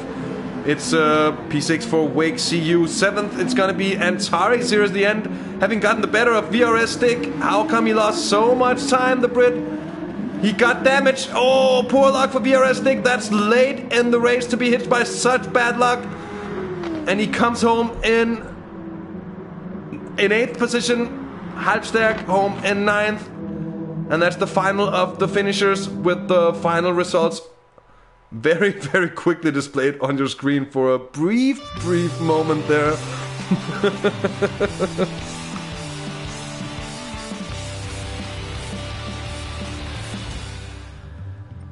So congratulations to the Mad Greek Crazy Johnny's here for a brilliant lights to flag victory here at Suzuka in the first round of the TSR Super Formula Series. Martin Faversen getting 2nd, Joe of the Fire taking the last podium spot with Armored Core 4th and T5 Black in 5th. And the rest of the results on your screen right now. And with that said, of course, thanks everyone for tuning in tonight. It's been a great pleasure having you along. It's been a lot of fun racing.